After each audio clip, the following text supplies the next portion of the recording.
नमस्कार, आपने देखना शुरू कर दिया है द एंगल और मैं हूं आपके साथ छवि अवस्थी। दोस्तों, राजस्थान में मंत्रिमंडल पुनर्गठन भी हो चुका है, जिसके बाद कहा जा रहा था कि अब दोबारा से गुटबाजी तेज हो सकती है, आपस में एक द्वंद्व हो सकता है नेताओं के बीच कांग्रेस में। लेकिन ऐसा ज्यादा कुछ नजर आया नहीं, क्योंकि मुख्यमंत्री अशोक गहलोत ने जिस सूझबूझ और रणनीति के साथ ये सारे फैसले लिए हैं और जिस तरह से आला कमान ने उनके हर फैसले का समर्थन किया है, कहीं ना कहीं ऐसा नजर आया कि जो जिस तरह की बीजेपी आस लगा के बैठी थी, वैसा माहौल ज्यादा बना नहीं। हालांकि कुछ दर्द रह गए सीने में कई लोगों के, चाहे वो निर्दलीय विधायक हो या बसपा से कांग्रेस में आए विधायक हो।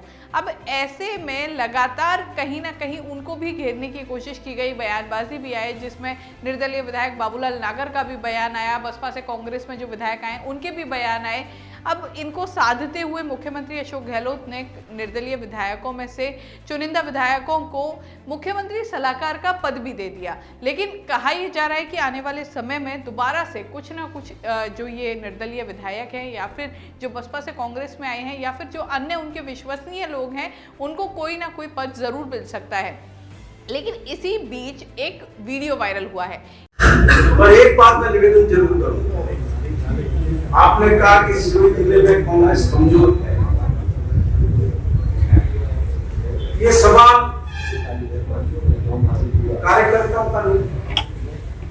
जालोर पाली सिरोही में 14 विधानसभा के टिकट कांग्रेस ने बांटे।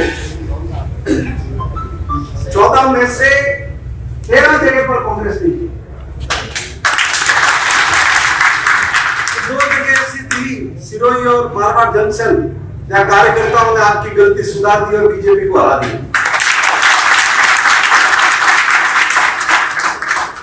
आपके उम्मीदवारों की जमानत जब्त हुई। आपके उम्मीदवार 40,000 से आ रहे, 35,000 से आ रहे, 30,000 से आ रहे। क्या नेता लोग भांग पी के टिकट बांट रहे थे?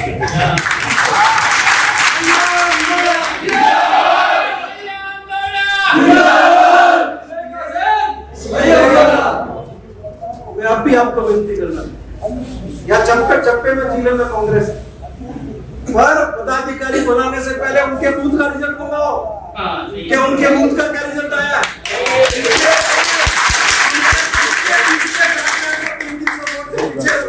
वो प्रदेश कांग्रेस के पदाधिकारी बन करके आता है।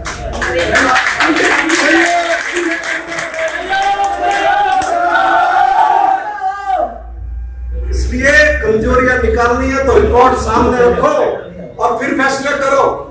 चिलम या कांग्रेस का खड्डा खोद के नेताओं के साथ फोटो खिंचवा।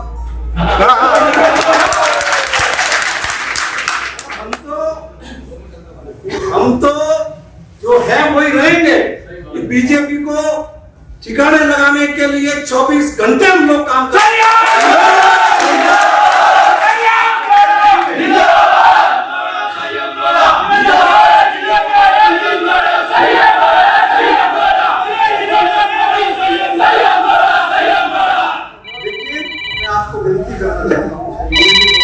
जालोर पाली सिरोही के अंदर कांग्रेस के हर आदमी का मन दुखता है। कहां से कहां आकर के खड़ा है। अभी पंचायती राज के रिजल्ट की बात हुई, जाकर के बड़ी बात जाकर के रिपोर्टें तो बड़ी देते हैं, और मैं कहता हूं नेता तो जाके ज्ञापन दे के खुद के बूथ का रिजल्ट।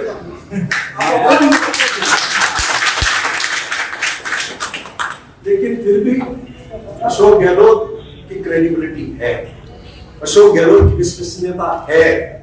पूरे राजस्थान में अशोक गहलोत को लोग चाहते हैं, उनका मान सम्मान है।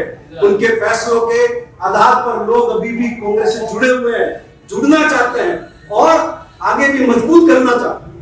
अब कल जयपुर में रह रही क्या अखबार पढ़ा होगा, 3/4 बहुमत।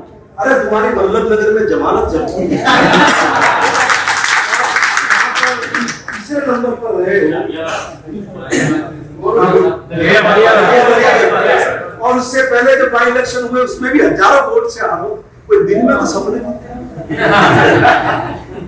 तो हम आपको भरोसा दिलाना चाहते हैं कि आने वाले वक्त में भी और ताकत से मेहनत करेंगे, जी जान से मेहनत करेंगे, लेकिन फैसले ऊपर वालों को भी सही करने चाहिए। सही बात है।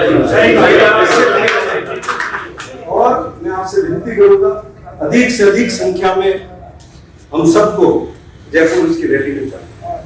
एक संदेश होता है रैली का, इससे कोई राज बदलता बिगड़ता नहीं है, पर एक संदेश जाता है इस बीजेपी ने क्या किया है।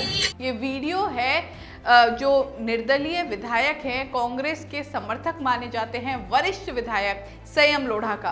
दरअसल इस वीडियो में संयम साफ तौर पर जो कांग्रेसी कार्यकर्ता हैं उनको संबोधित कर रहे हैं और साफ तौर पर कह रहे हैं कि जब टिकट वितरण किया गया था पहले विधानसभा चुनाव में, तो उस दौरान के नेताओं ने भांग पी रखी थी।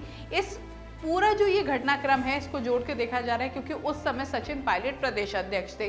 संयम हमेशा से सचिन पायलट को घेरते रहे हैं क्योंकि उनका साफ तौर पर आरोप है कि जब सचिन पायलट की तरफ से जब टिकट वितरण किए गए तो उस दौरान उनकी अवहेलना की गई और इसके पीछे राजनीतिक कारण था क्योंकि वो मुख्यमंत्री अशोक गहलोत के खास माने जाते हैं। तो इन्हीं सभी चीज़ों को देखते हुए और उनकी अवहेलना हुई थी और इसी का नतीजा ये रहा कि वहां पर कांग्रेस की बुरी स्थिति रही और निर्दलीय विधायक के तौर पर संयम लोढ़ा वहां पर जीत गए। कुल मिलाकर ये मामला दोबारा से उठा है। अब जो ये एक बयान आया है संयम की तरफ से और जहां ये वीडियो वायरल हो रहा है, इस दौरान महेंद्र चौधरी भी वहीं पर उपस्थित थे, प्रभारी हैं वो वहां के, हाल फिलहाल ही प्रभारी बने हैं। अब ऐसे में कुल मिलाकर समझा जा सकता है कि इसके बाद से फिर से वो बयानबाजी का दौर अब शुरू हो चुका है साफ तौर पर, क्योंकि जब जिस तरह से सचिन पायलट का हाल ही में एक बयान आया, सचिन पायलट का कहना है कि कोई भी नेता अपने आप में ये ना समझे कि उसकी वजह से ये जीत मिली है या उसकी वजह से जीत होती है, कार्यकर्ता की वजह से जीत होती है। ये सचिन पायलट का कहना था, लेकिन ध्यान रखने की बात ये है, ये उन्होंने तब कहा जब उनसे सवाल किया गया कि उपचुनाव में मुख्यमंत्री अशोक गहलोत ने एक अच्छी पकड़ बना ली है क्योंकि लगातार जीत उनके खाते में आई है। तो इस पर इस तरह का जब उन्होंने बयान दिया तो इसके बाद भी सियासी गलियारों में चर्चाएं होने लगी थी। वहीं हाल ही में एक और बयान काफी चर्चाओं में रहा, वो रहा रमेश मीणा का। रमेश मीणा ने कहा कि मैं किसी भी गुट में नहीं हूं, मैं ना सचिन पायलट गुट में हूं ना मैं गहलोत गुट में हूं, मैं किसी गुट में नहीं हूं, कांग्रेस एकजुट है।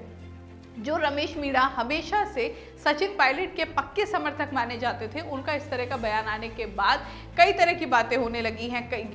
बात करें मीडिया रिपोर्ट्स की तो ये भी चर्चाएं हैं कि रमेश मीणा अंदर खाने गहलोत गुट में आ चुके थे और इसी का नतीजा है कि उन्हें मंत्री पद मिला। वहीं जो जिस तरह का माहौल है उसके बाद एक बात साफ है कि जो सचिन पायलट गुट की जो संख्या थी वो भी अब काफ़ी कम रह गई है। जिस तरह की चर्चाएं आती हैं सियासी गलियारों में, उनके अनुसार कि अब कुछ युवा विधायक हैं जो सचिन पायलट के साथ खड़े हैं, बाकी अधिकांश विधायक अशोक गहलोत की तरफ आ चुके हैं। ऐसे में जब संयम लोढ़ा की तरफ से ये बयान आया है उसके बाद चर्चाएं होने लगी हैं कि ये जो बयान अब आया है इसका क्या मतलब है और आने वाले समय में भी इसका क्या प्रारूप हो सकता है या आने वाले समय में भी इसे किस तरह जोड़ के देखा जा सकता है, क्योंकि सचिन पायलट कह चुके हैं कि आने वाले चुनाव में एकजुट होकर लड़ा जाएगा।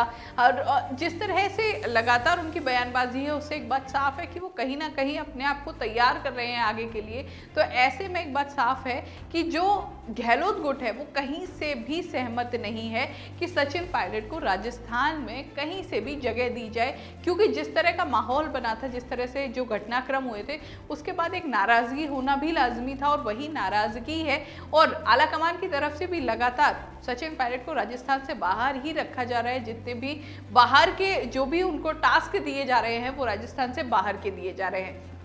कुल मिलाकर समझा जा सकता है कि एक बार फिर से वही मामले दोबारा गरमा रहे हैं, क्योंकि जिस तरह का माहौल बना हुआ है अब राजस्थान में एक कह सकते हैं कि एक ही जो पावर पॉइंट है वो एक ही है, राजस्थान में जो शक्ति है वो एक ही हाथ में है और कांग्रेस जो मजबूती से अगर कह सकते हैं कि जो एक मजबूत चेहरा है वो मुख्यमंत्री अशोक गहलोत हैं। और जिस तरह से लगातार बीते दिनों में परफॉर्मेंस रही है कांग्रेस की, उसके बाद एक बात साफ है कि और लोगों को अभी मौका नहीं मिल सकता, क्योंकि मुख्यमंत्री गहलोत ने साबित कर दिया है कि अगर राजस्थान में कांग्रेस को स्थापित रखना है और आने वाले समय में भी जो उपचुनाव आने हैं, जो आने वाले समय में चुनाव होंगे, उसमें कांग्रेस को मजबूती दे रखनी है और सरकार को रिपीट करना है, तो मुख्यमंत्री गहलोत के अलावा ये संभव नहीं हो पाएगा। क्योंकि इसके लिए सिर्फ एक कह सकते हैं कि जन समर्थन की ज़रूरत नहीं होती, इसके लिए जन समर्थन के साथ बेहतर रणनीति की ज़रूरत होती है, बेहतर तालमेल की ज़रूरत होती है, एक उस कूटनीतिज्ञता की ज़रूरत होती है जो सभी लोगों को एक साथ बांध के रख सके, एक नंबर गेम की ज़रूरत होती है। अब ऐसा जो अगर कोई कर सकता है तो वो मुख्यमंत्री गहलोत ही कर सकते हैं, क्योंकि जिस तरह से मुख्यमंत्री गहलोत ने ना सिर्फ कांग्रेस के विधायकों को बल्कि निर्दलीय विधायकों को, बसपा से कांग्रेस में आए विधायकों को, सभी को एक साथ एकजुट करके रखा है, वो और किसी के बस में नहीं है। क्योंकि अगर ऐसा नहीं हो पाता है, मुख्यमंत्री अशोक गहलोत की जगह अगर कोई अन्य दावेदारी दिखाने की कोशिश भी करता है तो संभव ही नहीं है कि इतने सारे विधायकों को एक साथ जोड़ के रखा जा सके।